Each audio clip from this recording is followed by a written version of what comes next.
Joining us now, Special Presidential Envoy for Hostage Affairs Adam Boehler. Welcome to Fox News Sunday. Thanks for having me. I want to start here with a report. A reporter out of Channel 12 in Israel, citing an Israeli source, says that U.S. Hamas talks over hostages, quote, have failed. Fact or fiction? Where can you give us an update this morning? I actually think they were very productive talks. They identified some opportunity to come together because we're always asking Israel, Hamas, how's it going to win? What does it look afterward? And I think they provided some very interesting views there in the discussions. Interesting views that can lead you to a release or an impasse? Yeah, I mean, really my goal is to release prisoners. I focused on our alive American, Adi Alexander, and our 4 dead Americans, getting them home as soon as possible, and how important that was to the president, to President Trump. But we also discussed what the end might look like. And I will tell you that Hamas did orient toward a long-term truce, as they called it, a truce where they would be disarmed, a truce where they would not be part of the political policy, and a truce where we would ensure that they are in a place where they can't hurt Israel. Part of that was rebuilding Gaza, but the discussions revolved around a few things that I think might actually end up being some of what you see post Steve Witkoff. How difficult is it to sit down with the leaders of an organization that torture, that murder people? I mean, the most recent example that has grabbed hearts and minds are the children, the Bibas children, 4 years old, 9 months old. Do you worry that having direct conversations with them gives this group any kind of veneer of respectability or legitimacy on the world stage? First and foremost, it is hard. I listen to the families' stories. I hug the families when we bring them home, which is unbelievable. And I know exactly what happened. So you walk into there and you kind of have to block it out emotionally, because I'm under no auspices. As much as someone might smile or give me a coffee as we talk, that doesn't mean that they didn't do what they do.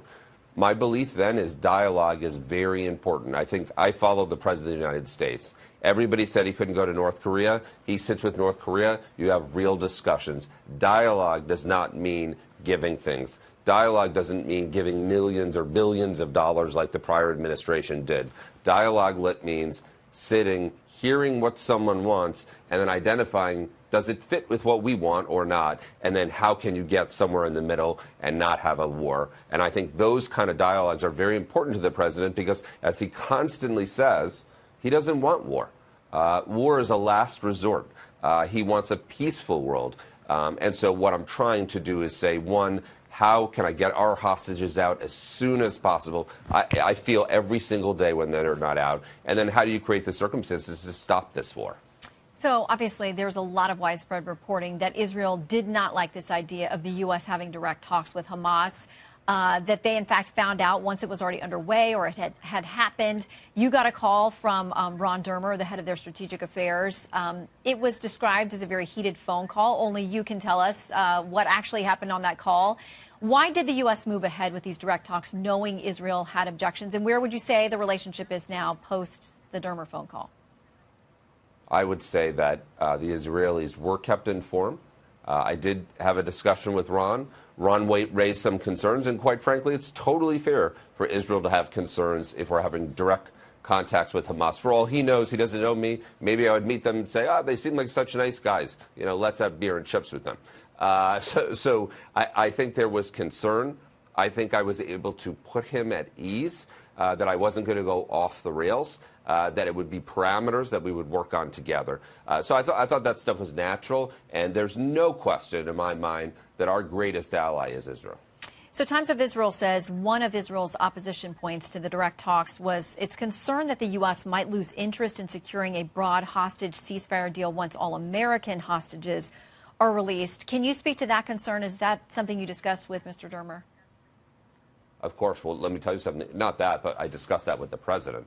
And the president has been very clear that is all hostages. And so I will say, when you think about my job is to get all hostages home there, because the job was given to me by the president and take my orders from the president of the United States. And so he's been very clear. And if you think about the American that was there and the bodies that are there, that was a pretense to bring everybody home. It wasn't a one-off where then United States, we care way too much about the region. If you see the survivors that went and saw the president in the Oval Office, that was a group of Americans, but a group of full Israelis.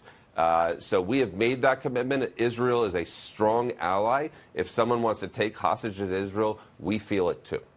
So the president put up a stark warning on social media with regard to Hamas and getting the hostages out. He said, turn them over or it's immediately over for you. He says a beautiful future awaits. But if you don't turn over the hostages, you are dead. Release the hostages now or there will be hell to pay later. What's the deadline and what's the hell to pay? He didn't set a deadline, but let me just look at what he's done it before. I remember actually a week ago, I was in Baghdad.